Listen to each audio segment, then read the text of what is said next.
आज हम unit number 7 के प्रॉब्लम सॉल्व करेंगे। सबसे फर्स्ट प्रॉब्लम है density of iron is 7900 kilogram per metre cube.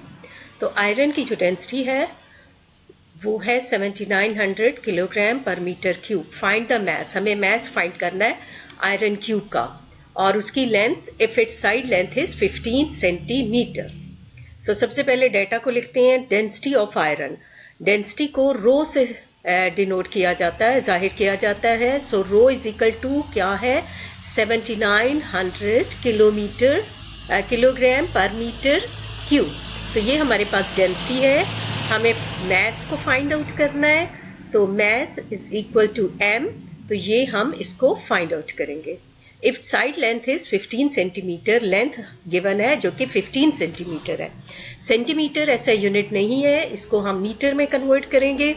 तो क्या करना है, इसको 100 से डिवाइड करना है। So 15 divided by 100 is equal to, इसको कैलकुलेट करें तो ये 0.15 आ जाएगा। सो वॉल्यूम हमें फाइंड करना है, क्योंकि डेंसिटी का फार्मूला आपको पता है। क्या होता है डेंसिटी का formula, mass per unit volume. तो यहाँ लेंथ गिवन है, वॉल्यूम नहीं गिवन। सो हम वॉल्यूम कैसे फाइंड करेंगे, वॉल्यूम की 3 साइड्स होती हैं, length, breadth and height. So length हमें गिवन है, ब्रेड्थ भी उतनी है और हाइट भी उतनी है, सेम है। सो 0.15 लेंथ है, ब्रेड भी 0.15 है, हाइट भी 0.15 है। तो ये हमारे पास आ जाएगा, मल्टीप्लाई करें इन्हें तो 0.75 और मीटर क्यूब, वॉल्यूम का यूनिट है मीटर क्यूब। अब हम कैलकुलेशंस करते हैं। सोल्यूशन फार्मूला हमारे पास है, density is equal to mass over volume. हमें फाइंड क्या करना है, हमें मैस फाइंड करना है। जब हम यहाँ से m को रिमूव करेंगे फाइंड आउट करने के लिए, तो ये रो और v जो है ये आपस में मल्टीप्लाई हो जाएंगे। ये v इससे डिवाइड हो रहा है तो दूसरी साइड पे ये चला जाएगा तो मल्टीप्लाई हो जाएगा। So mass is equal to rho into v। Rho की वैल्यू जो है वो है हमारे पास 7900। सो 7900 और v अभी हमने फाइंड किया 0.75 मीटर क्यूब है। सो मैस इज इक्वल टू, आपके पास इसको मल्टीप्लाई करें कैलकुलेटर से तो यह आ जाएगा 5925 किलोग्राम। सेकेंड प्रॉब्लम है, आप 50 centimetre, 20 centimetre, 40 centimetre metal box. अब इसकी 3 साइड्स गिवन है, 1, 2 एंड 3।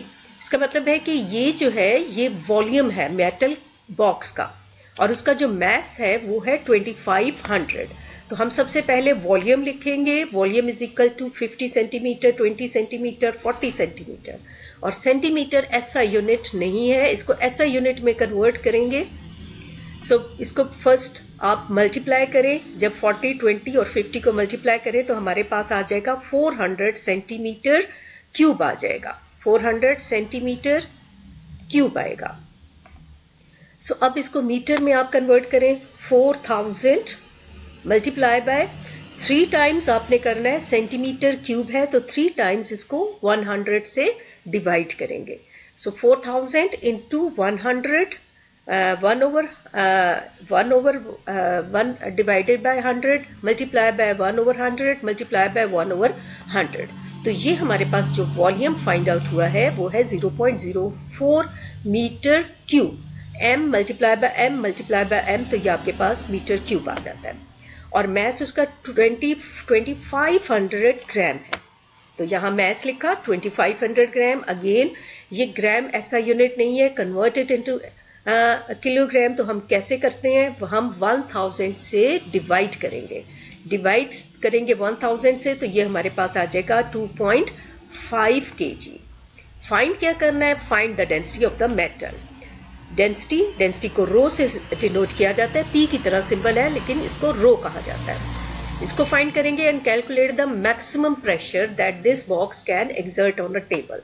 तो मैक्सिमम प्रेशर जो हम फाइंड आउट करेंगे, तो लेट्स फर्स्ट ऑफ ऑल हम डेंसिटी को फाइंड करते हैं। क्या फार्मूला है डेंसिटी का, density mass per unit volume. So density is equal to mass over volume. Mass आपके पास 2.5 था और वॉल्यूम 0.04 है। सो इसको डिवाइड करें तो डेंसिटी आ जाएगी 62.5 किलोग्राम पर मीटर क्यूब। सो ये हमने डेंसिटी फाइंड आउट कर ली। अब हम प्रेशर फाइंड आउट करेंगे। सो अब हम प्रेशर को फाइंड आउट करेंगे। प्रेशर को फाइंड आउट करने के लिए, क्योंकि हाईएस्ट प्रेशर फाइंड आउट करना है, तो यहाँ जो हाईएस्ट वैल्यू है वो है हमारे पास 50 सेंटीमीटर। अगर हम यहाँ देखें वॉल्यूम, तो हाईएस्ट वैल्यू हमारे पास 50 सेंटीमीटर है। तो हमें हाईएस्ट प्रेशर फाइंड आउट करेंगे। सो सबसे पहले 50 सेंटीमीटर को किस में कन्वर्ट करेंगे? मीटर में। सो हम डिवाइड करेंगे इसको 100 के साथ, तो ये आ जाएगा 0.5 metre. So pressure is equal to rho g h, ये फार्मूला इसमें हम यूज करेंगे। तो रो की जो वैल्यू है वो है 62.5, वो पुट कर देंगे। जी आपको पता है कितनी होती है, 10 मीटर पर सेकंड स्क्वायर होती है, 9.8 भी होती है, मल्टीप्लाई बाय 0.5। तो इसको सॉल्व करें, मल्टीप्लाई करें, तो ये 312.4 पास्कल। पास्कल क्या है? प्रेशर का एसआई यूनिट है। नेक्स्ट है हमारे पास third problem. Water column in a beaker is 70 centimetre. So water column in beaker, ये आपके पास बीकर है और इसमें जो वाटर कॉलम है वो है 70 सेंटीमीटर। सो ये इसकी जो हाइट है वो है 70 सेंटीमीटर। तो हम क्या लिखेंगे सबसे पहले डाटा के लिए? सो जैसे जैसे स्टेप्स पढ़ते जाएं वैसे ही डाटा लिखेंगे तो आपको प्रॉब्लम सॉल्व करने में बहुत आसानी रहेगी। सो वाटर कॉलम हाइट, ये हाइट है हमारे पास जो कि 70 सेंटीमीटर है। सेंटीमीटर अगेन मैं कहूंगी हमेशा याद रखें, एसआई यूनिट्स में आपने इसको कन्वर्ट करना है। So divided by 100 is equal to 0.7 metre आ जाएगा। फाइंड द प्रेशर, फिर प्रेशर हमें फाइंड आउट करना है, ठीक है, जबकि डेंसिटी ऑफ वाटर हमें गिवन है जो कि है 1000 किलोग्राम पर मीटर क्यूब। ये वैसे भी आप इसको याद कर लें कि डेंसिटी ऑफ वाटर इतनी होती है, क्योंकि एमसीक्यू भी आपके पास आ सकता है। सो प्रेशर हम फाइंड आउट करेंगे। सो प्रेशर के लिए जो हम फार्मूला यूज करेंगे वो है pressure is equal to rho g H. रो है आपके पास density of water 1000 kilogram per metre cube, जी की वैल्यू है 10 मीटर पर सेकेंड और एच जो है 0.7 है। इसको मल्टीप्लाई करें तो प्रेशर आ जाएगा 7000 पास्कल। प्रेशर का यूनिट पास्कल है।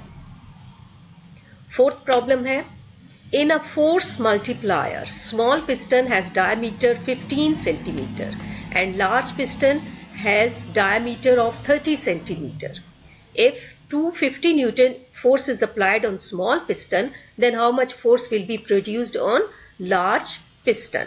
तो लार्ज पिस्टन पर आपने फोर्स जो है जो प्रोड्यूस्ड हुई है, आपने स्मॉल पिस्टन पर फोर्स अप्लाई की है, तो कितनी फोर्स लार्ज पिस्टन पर जो है वो प्रोड्यूस्ड हुई है। सबसे पहले डाटा है, so small piston diameter, so diameter of small piston, इसको स्मॉल डी से रिप्रेजेंट किया है ताकि आप इसको डिस्टिंग्विश कर सकें कि ये स्मॉल पिस्टन है। 15 सेंटीमीटर है, 15 सेंटीमीटर को मीटर में कन्वर्ट करें, divided by 100 is equal to 0.15. Large piston has diameter, so diameter of large piston को कैपिटल डी से शो किया है 30 सेंटीमीटर और इसको भी मीटर में कन्वर्ट करें, 100 से डिवाइड करें तो ये 0.3 मीटर आ जाएगा। अब आपने जो फोर्स जो है ऑन स्मॉल पिस्टन जो फोर्स अप्लाई की थी वो थी 250 न्यूटन थी। सो 250 न्यूटन जो है वो स्मॉल पिस्टन पर फोर्स है।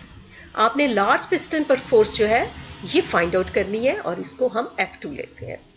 आपने जो पढ़ा था हाइड्रोलिक ब्रेक, हाइड्रोलिक प्रेस का पढ़ा था, उसमें हमने एक फार्मूला स्टडी किया था जो कि हमारे पास जो फार्मूला है F1 over small A, F2 over capital A, area, A means area, लेकिन यहाँ हमें डायमीटर गिवन है तो हम एरिया में इसको कैसे कन्वर्ट करेंगे। सो एरिया का जो फार्मूला होता है वो पाई आर स्क्वायर होता है।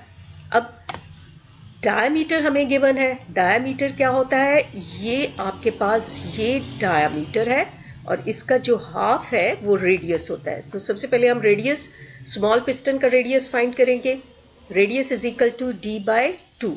तो स्मॉल पिस्टन का डायमीटर 0.15 है और डिवाइड बाय 2 करेंगे तो ये हमारे पास रेडियस स्मॉल पिस्टन का आ जाएगा। अब इस पिस्टन का हमने एरिया फाइंड करना है, so area is equal to pi r square, ये स्मॉल पिस्टन का एरिया है। सो पाई की वैल्यू 3.14 R की वैल्यू 0.075, इसका स्क्वायर लें तो ये आपके पास आ जाएगा 0.0176625 मीटर स्क्वायर। अब लार्ज पिस्टन है, रेडियस ऑफ लार्ज पिस्टन हमने फाइंड करना है, इसको हमने कैपिटल R से डिनोट किया है क्योंकि ये लार्ज पिस्टन है। सो R इज इक्वल टू वही फार्मूला है D/2। लार्ज पिस्टन का हमने जो डायामीटर पीछे देखा था, तो लार्ज पिस्टन का डायामीटर जो है वो है 0.3। सो 0.3 डिवाइडेड बाय 2, तो ये इसका रेडियस आ जाएगा। अब लार्ज पिस्टन का एरिया फाइंड आउट करने का वही फार्मूला है जो हमने पहले, area is equal to pi r square. Pi की वैल्यू 3.14 और R जो है 0.015, इसका स्क्वायर लें, पाई आर स्क्वायर है, तो ये एरिया ऑफ लार्ज पिस्टन आ गया हमारे पास 0.07065 मीटर स्क्वायर। एरिया का यूनिट क्या होता है? मीटर स्क्वायर होता है। अब ये फार्मूला आप स्टडी कर किया है आपने, पीछे टॉपिक जो स्टडी किया था, hydraulic press, hydraulic brake, hydraulic lift, ये उनमें वहां पर आपने ये फार्मूला यूज किया था, F2 divided by area of large piston, F1 divided by area of small piston. तो हमें F2 को फाइंड करना है। So F2 is equal to F1 आपके पास 250 है, जो आपने स्मॉल पिस्टन पर फोर्स लगाई थी, और A जो है वो area of small piston 0.0177 multiply by area of large piston. Area of large piston हमने यहाँ फाइंड किया, ये है आपके पास। सो ये पुट करें और इसको मल्टीप्लाई करें तो ये आ जाएगा 1000 न्यूटन F2। यानी कि हमने स्मॉल पिस्टन पे जितनी फोर्स लगाई थी, कितनी लगाई थी? 250 न्यूटन फोर्स लगाई थी। तो कितनी फोर्स प्रोड्यूस्ड हुई? F2 is equal to 1000 newton. Means के स्मॉलर पिस्टन पर हमने 250 न्यूटन फोर्स लगाई और लार्जर पिस्टन पे जो हमारी फोर्स प्रोड्यूस्ड हुई है वो 1000 न्यूटन हुई।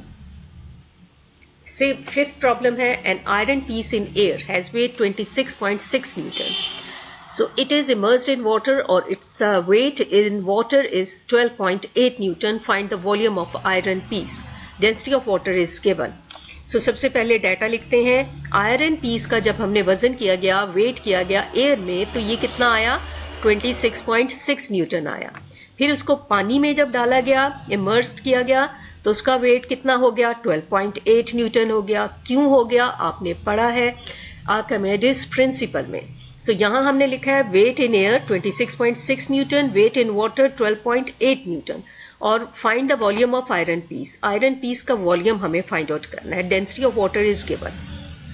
सो आपको पता है आर्किमिडीज प्रिंसिपल में हमने पढ़ा था, एक अपथ्रस्ट फोर्स पढ़ी थी या बॉयंट फोर्स पढ़ी थी। वो क्या फोर्स होती है कि जब भी कोई बॉडी जो है पानी में इमर्स की जाती है, पानी में इमर्स की जाती है, तो वो अपरेंट उनका वेट लॉस हो जाता है। वैसे वेट लॉस नहीं होता, लेकिन उसको एक फोर्स मिलती है, and that force is called the buoyant force या अपवर्ड फोर्स। और ये अपवर्ड फोर्स की वैल्यू कितनी होती है कि जितना वो बॉडी जो है वाटर को डिस्प्लेस्ड करेगी, तो उसके वेट की इक्वली अपवर्ड फोर्स होगी। तो हमने वो लॉस इन वेट को सबसे पहले फाइंड करेंगे।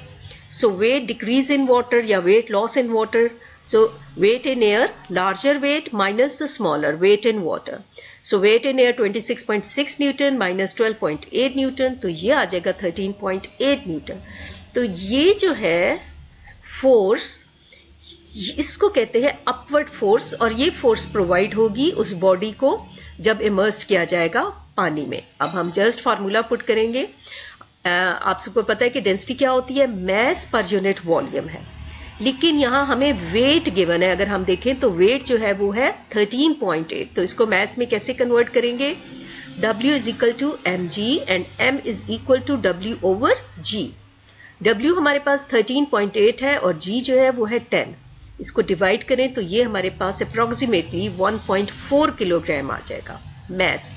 अब जस्ट फार्मूला पुट करें और वॉल्यूम ऑफ आयरन को फाइंड आउट करें। Rho is equal to mass over volume.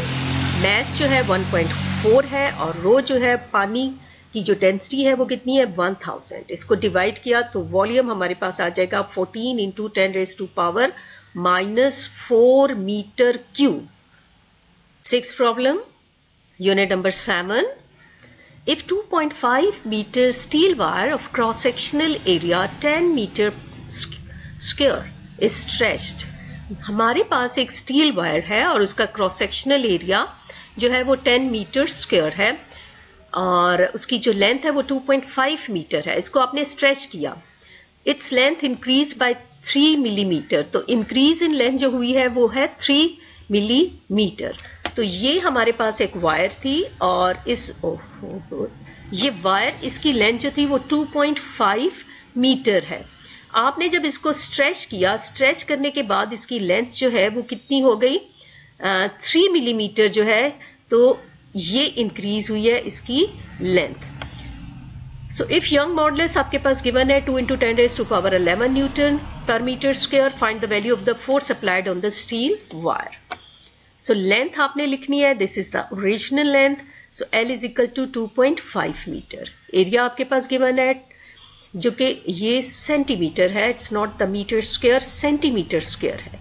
आपने सेंटीमीटर स्क्वायर को सबसे पहले क्या करना होता है, मीटर में कन्वर्ट करना है. बिल्कुल ठीक है. तो ये 2 टाइम्स सेंटीमीटर स्क्वायर है क्योंकि एरिया है, तो हम 2 टाइम्स इसको 100 से डिवाइड करेंगे. सो 10 तो आपके पास एज इट इज रहा और 1/100 मीटर मल्टीप्लाई बाय 1/100 मीटर. तो अब ये आपके पास मीटर में कन्वर्ट हो गई.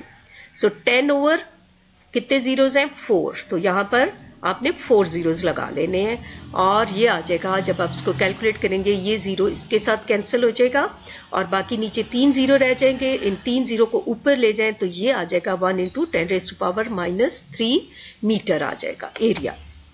Its length increase. तो ये डेल एल है. क्या है, डेल एल, जो कि 3 मीटर है. यानी आपकी जो लेंथ इंक्रीज हुई है वो इतनी हुई है और इसमें जो आपकी डेल एल है वो ये है. ये पार्ट जो है ये इंक्रीज हुआ है डेल एल का, जो कि 3 मिलीमीटर है. सो 3 मिलीमीटर, मिली क्या होता है, 10⁻³ मीटर. इसको भी मीटर में कन्वर्ट कर ले. यंग मॉडुलस की वैल्यू ये है y is equal to 2 × 10⁻11 newton per metre square. और आपने क्या फाइंड करना है, force applied on the steel wire. आपने जब इसको स्ट्रेच किया था आपने फोर्स अप्लाई की थी. सो ये फोर्स आपने फाइंड करनी है. तो आप ने यंग मॉडुलस स्टडी किया होगा, हुक्स लॉ में था ये. सो y, इसको y से यंग मॉडुलस को रिप्रेजेंट किया जाता है F × L divided by A × del L. So y की वैल्यू है हमारे पास, y जो है 2 × 10⁻11 है मल्टीप्लाई बाय एरिया हमने अभी फाइंड आउट किया था 1 × 10⁻³ है मल्टीप्लाई बाय आपके पास ये आ जाएगा डेल एल, वो आपके पास 3 × 10⁻³ है डिवाइडेड बाय एल जो है ये 2.5 है. सो ये 10⁻³ और 10⁻³ ये और ये कितने बन जाएंगे, 10⁻⁻6. और इसमें से 10⁻11 में से आप इसको सब्ट्रैक्ट करें तो ये क्या आ जाएगा, 10⁻5 आ जाएगा. 3 को 2 से मल्टीप्लाई करें तो ये आपके पास आ जाता है 6 और आगे आपने 5 जीरोज लगा लेने हैं. इसका मतलब है 600,000 ये बन गया डिवाइडेड बाय 2.5. तो ये आप कैलकुलेट करें तो ये आपके पास जो फोर्स आपने अप्लाई की वो 240,000 न्यूटन फोर्स है.